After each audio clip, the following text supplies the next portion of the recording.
Hi everyone, it's Rachel from Pure Generators. So about 6 months ago, I talked with Morgan from Essentially Morgan, who is a very talented energy healer, and I will link her information down below. So she also knows human design, she's a projector, and she has an amazing meditation app called The Healing Mind that I use every single week. So I've been working with Morgan for over a year doing monthly energy healing sessions, and these have been really transformative for me as a generator and just in managing my energy and running my business. And she and I wanted to get together to do an interview and document one of my sessions. So in this first video, I'll be sharing an interview with Morgan so that you can learn more about energy healing and why it's beneficial and some of my experiences and her experiences. And in the next video, we'll share one of my sessions so that you can get an idea of what an actual session looks like. So without further ado, let's jump in and talk to Morgan. How did you start doing this type of energy healing? Like, how did that come about for you, or how were you introduced to it? I actually started receiving energy healing as early as my teen years, but it wasn't until like my early 20s when I first received training in it. I started with Reiki, but at that time it wasn't like anything I was wanting to make a career out of. I actually had my master's in accounting, I had my CPA. I was working like a financial analyst job, which is not anything near what I'm doing now. But after like going down that path and then realizing I actually got 2 different autoimmune diseases, that's why I knew that it was totally out of alignment. And now looking back, it's not anything like my gifts. But as a 6'2", that's just kind of part of the process, just the trial and error. But after I got Reiki certified, I also got some training in Qigong, but I just really enjoyed using it like on myself and my family. But I was still in denial about my true gifts because everyone in my family was very like business oriented and like success oriented. And so I was just like, that's what I needed to be too. So I ended up, instead of doing the financial analyst, I veered a little bit more towards the like wellness. I got my certification as a personal trainer. So I did that for a while, and then I did health coaching for people with autoimmune disease, but something always felt missing. I just wasn't offering what I knew I could, and I just didn't know what that was. But like my health coaching clients were having like amazing results, healing from eating disorders, life-threatening illnesses, but that misalignment, like I could just feel something was off. It was just getting to me so much. So I just decided one day, I was like, I just need to close the doors on my health coaching practice, and I had no idea what was going to happen next. But one day, this is just like within the same month, this is the craziest story. Within the same month, I had what I could only call as like an activation. I was laying in bed with my son for his nap, and I was closing my eyes. I was just about to fall asleep, like almost in between like asleep and awake. And all of a sudden, this like being showed up in front of my eyes, and I was like, that was the first time that I'd ever had any sort of like interaction. But it was very calming, like it didn't make me scared or anything, but so I was like, okay, this is interesting. And so all of a sudden it showed me this rod, this like a stone rod, and then like a banana, the outer layers of it started peeling away, and inside was this like beautiful blue like rod, a wand. And my mom was actually staying with us at that time because she was about to go on a trip, and she was feeling sick. Like it was about the same time as COVID and all of that. And she was like, I don't know if I should go. And I was like, I didn't know what to do. But in this moment, the being was guiding me to use it on her. And she wasn't in the room, but I was able to just follow what they were telling me to do. And I was like, wow, this is so interesting. And I saw these 2 huge like black stone kind of things on her back, and they just popped off, and I was like, wow, this is so crazy. Anyway, so after that happened, I went out to where my mom was, and I was like, hey mom, how are you feeling? And she was like, oh, I feel amazing. I just texted my friend and I'm like so ready to go on my trip. And I was like, okay, let me tell you what just happened. And so at that point, that was just like this all of a sudden I was like able to do this. And so I would have different people show up in my mind's eye, and I'd be able to see like where something was stuck. And so I would text them and be like, hey, have you been like having headaches or something? And they'd be like, yes. And I just was like, I think I might be able to help you. Do you want me to try it? And so just after a period of time, I was able to just trust what I was seeing and doing. And at that time, when the being showed up, I asked, I was like, what is this? And they said, Hoya Ku. And I was like, okay. And so I looked it up, and there's nothing online about it. And so at first when I started doing it, I was calling it Hoya Ku healing sessions. But then I was like, well, that doesn't feel like it's something I need to tell everybody. It's just what I know the energy is. And so yeah, that's just how it started. It was a long journey, but I think a lot of the activation started happening a couple of years into my human design deconditioning. It's like really getting into what my gifts actually are. Yeah, and the whole thing is it's very splenic too. Receiving that awareness, and I feel like you have a really magical way of tapping into things. And is it random too? Yeah, it's super random. And in a session, I just feel like I'm participating in a movie. Like, I never know what's going to show up. And that used to make me nervous at first. Oh, is anything going to show up? Yeah. But then it always does. And I'm just like, wow, this is interesting. Yeah, I've had this done by other people before, but what I really like about your sessions is that you narrate as you do it. It's really cool to go along for the journey. Like, it feels shamanic, and yeah, it honestly just feels like I go on like a trip every time we do this. So it's really cool to receive it in that way. Yeah, I hear that often. I just hear people say, this is so different than anything I've done before. And I think there's so many wonderful like modalities and everything out there. I don't think this is by any means the cure-all, but I do find that people have some pretty amazing results because I think they're getting to participate in it. Like when I bring forward what's maybe unconscious to this person, that's how quantum healing works. It's like just by awareness in and of itself changes energy. And so by the person hearing and seeing and also having experiences and also participating in the movement, like you've experienced in your sessions, it's sometimes I'll say, okay, now I want you to hold this and do whatever. I think the results are really good because of that. Yeah, I think so too. I'll talk about one story that from like one of our sessions that really I feel like things like this happen almost every time. But I also find that when I like choose a person that I want to work with in this way, you go off of your own intuition and response or your inner authority or whatever. But usually I feel like then the universe comes in and gives me like some really strong confirmations about that. But things happen where it's like a few months ago, I had been contacted by a snake spirit, and I think I just hadn't been doing a very good job like acting on that message from that being. I was dragging my feet a little bit about what it told me that it wanted me to do, and I don't always get messages like that from things, but I think when it's like something really important and I'm not maybe listening to my inner guidance, I'll get an external message. This snake had been visiting me, it was around me all the time, and then that exact snake came through in the session. I remember that was so crazy because at first when it came through, I was like, oh, I hope this doesn't scare her. There are often times where things come through and I'm just like, oh, I know now to say and bring up everything that I see, but I just never know how it's going to land for someone. So that was just after the session when you told me about that, I was just like, oh my gosh, that was crazy. Not only had I seen it, but like I had written down that exact message practically that came through.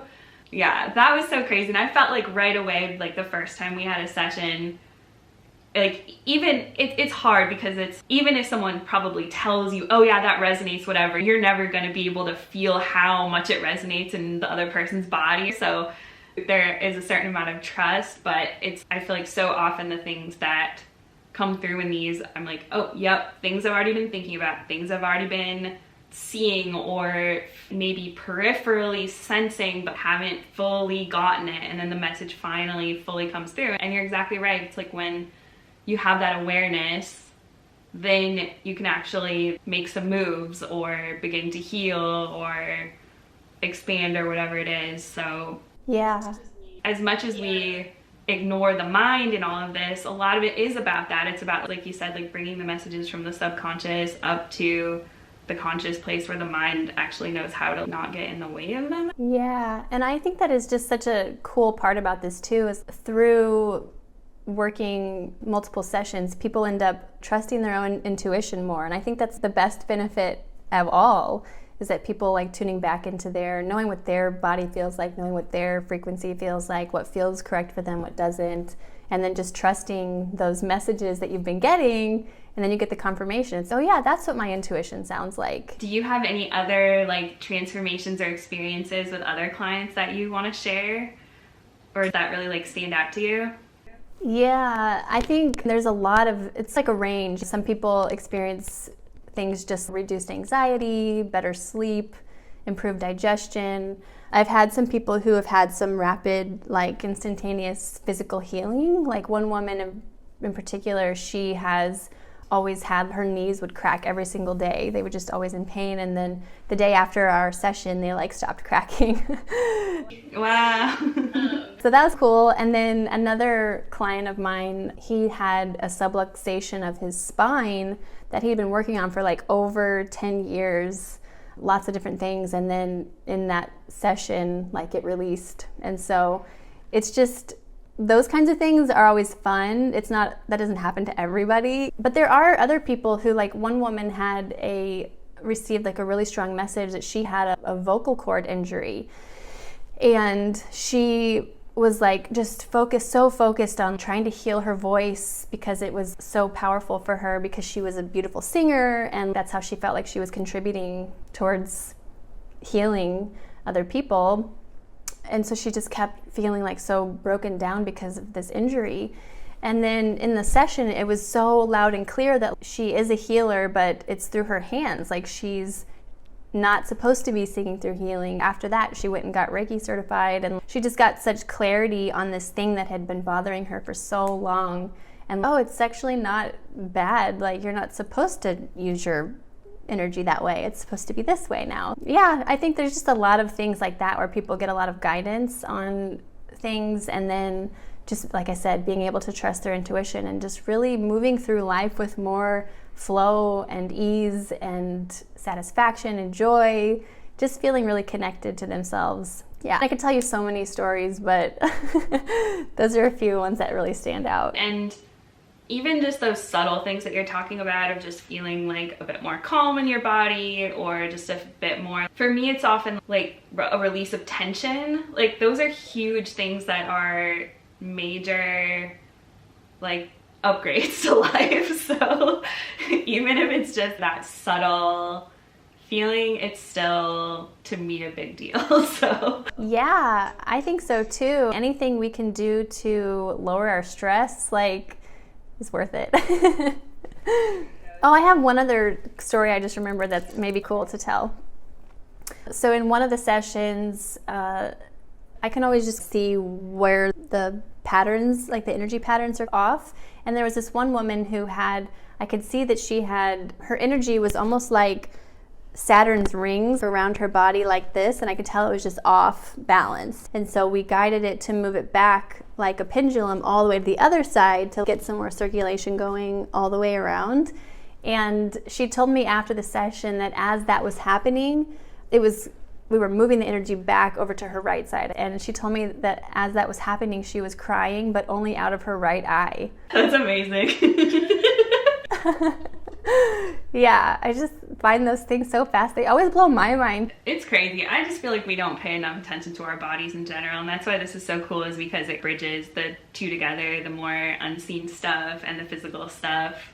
Yeah, because I think people forget that even though we have this physical body, it's still just energy. Like, it's just vibrating at a frequency that we can actually see.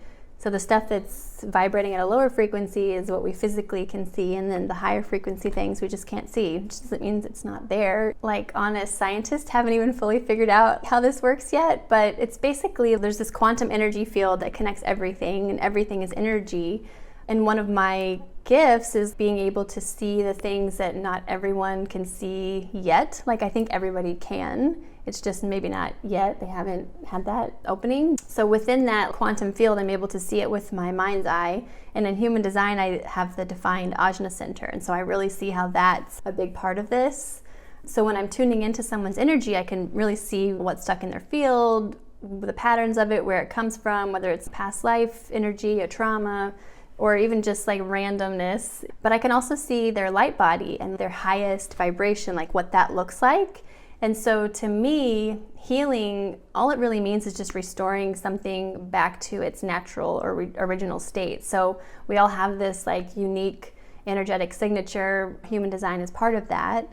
But this energy healing is like working in the quantum field where, again, by just bringing awareness to the energy, that's how it shifts. There's so many studies actually already in quantum physics that talk about that, how just things shift with attention. And so this form of energy healing is literally just restoring a person back to their unique energy just by awareness, which I think is super cool. Because there's a lot of things, like you said, that are in our subconscious to us, like past life energy or suppressed emotions or just stuff that we're not aware of. So as soon as I'm able to use my intuitive gifts to bring it forward, and then it's, oh, hey, here's this thing, and then it just dissipates. So it's cool. Yeah, the other question I had was, like, what does it feel like in your body as you're doing a session and you're seeing things? How does it feel in your body? Yeah, I love it. I would do this for free because I enjoy it so much. I feel every emotion that comes up. Like, I actually use my own body as a guide for what's happening because I can feel the emotion where it is. But then, like, in my mind's eye, that's where I see all of the images. And so sometimes it's uncomfortable because I'm feeling what the other person is feeling, or I'm seeing, but then by the end of it, I can always tell when the session's complete, like when the person is clear, because I feel like just completely still, but huge, totally expansive, which is probably how you feel at the end of your session too, right? Yeah, it's like together you go on this journey of bringing all this stuff up and it feels really chaotic, and then at the end it's just like it all calms down. Yeah, and then you feel very expanded. Yeah. I wish that you can see some of the visuals as it's happening in your session, but sometimes I wish I could like project on a screen like what I'm seeing, because I think it would be so interesting. Sometimes, yeah, I've always wanted to see exactly what you see too. Sometimes we see the same thing. Sometimes we really do. But my last question is, as a projector, how do you take care of yourself after these sessions? How does it take a toll on you to do this with people? Is it something that brings you energy, or yeah, just how do you take care of your vessel? Yeah, that's a really good question. I have found it really energizes me, especially when I'm working with sacral beings. Like, by the end of it, I'm just like, oh my gosh, I feel so great. But it does, like, right before we're about to have our session, I just took an hour-long bath because I had a session before that. And yeah, I take 1 or 2 baths a day. And I really only can do 2 or 3 sessions in a day. Otherwise, it's just too much. And so, yeah, I find that I can do my work, but then I do have to take care of myself for sure. Otherwise, I get burnt out. One thing I have noticed too about my design and like how it operates, like how this kind of plays out, is I have the 1156 channel from the ajna to the throat, which is like all about storytelling. And so I just find it fascinating. That's what I feel like that's what I'm doing sometimes, is just telling people a story throughout the session. And when I read that the first time, I was like, oh, am I supposed to be like writing books or something? But it's just interesting how after coming into this and then going back and looking at my chart and being like, wow, this is how it flows. That's really the feeling I get when we do this, is there's a very clear like beginning, middle, and end. And I guess that's really what makes up a story in a way. That's really interesting. Gate 57, which is super intuitive. I have the defined spleen, open solar plexus, open G, open heart, open sacral, open head. So yeah, Lots of openness. I would actually love to hear your thoughts on how you see the open head, because I have it's like completely open, no channels. What's your experience of how that shows up, what that is for people? Yeah, as someone who has a defined head and just has no idea what it's like to feel that other possibility, I think someone with that is really good at just receiving like spontaneous inspiration, information, downloads in a varied way. Like you can receive a lot of different things at a lot of different times. I find that as a defined head, I'm consistently receiving things, but it's not like my range of how to receive that is much more limited because it's going to be limited to the channels that I have. Whereas I find completely open head people, everyone's still receiving, but it's more like how you receive it. So it would make total sense that you would be like a really strong channeler, and not only that, but be able to do it very spontaneously for a variety of different people. Whereas I feel like I channel more specific sources in a specific way, maybe not as good at doing it for just anybody, if that makes sense. Yeah, that makes so much sense, because when I first started like tuning into my gifts, the first sort of channeling I did was the Akashic Records, and I found that even that was limiting. Like I felt like I was channeling everything, and when different beings come through, it's all different kinds, like angels or dead people or like pets. There's just so many. That makes so much sense. I really hadn't really thought about that, so that's cool. Yeah, a lot of flexibility in how you can apply that. I think a lot of times when we think about our centers or just our human design, sometimes we get caught up in, oh, because I have this defined, I can do it, and because I have it undefined, I can't. No, it's really just, it's a how. It's like, the what is really not all that different. You can do all sorts of things depending on whether it's defined or undefined, but it's more just like your how and your flexibility and your range. Yeah. Oh, that's interesting. That's cool. One other thing I was thinking about was like how my chart like maps onto this, or how this maps onto my chart, I don't know, was my personality sun is the 18th gate, which is like divine perfection. And in the Gene Keys, as I was reading about this, it was talking about how the 18th Gene Key is here to bring forth a new science of mental healing. And I was like, what the heck? That's me, like quantum energy healing, using the mind, like attention for healing. I just was like, this is just so accurate. It's so refreshing to see someone who's so aligned in their design and has found an outlet. And what's so cool is that you were like open to it being something that no one had done before. It didn't have a name, it didn't have a belonging, like a community. And I think that's just how it's working in the new paradigm, is like it's okay for us to claim these things for ourselves. And really, if someone, once you claim that, I feel like people will just feel your frequency, and it doesn't need to have that label on it for it to be legitimate or whatever. It just will draw in the right people when you're really in your design. Well, I feel like we could talk forever, but we should probably have your session. Is there anything in particular that you're wanting to work on today? Thank you for watching our video, and make sure to watch part 2 where you can actually see the session that I did with Morgan. Bye!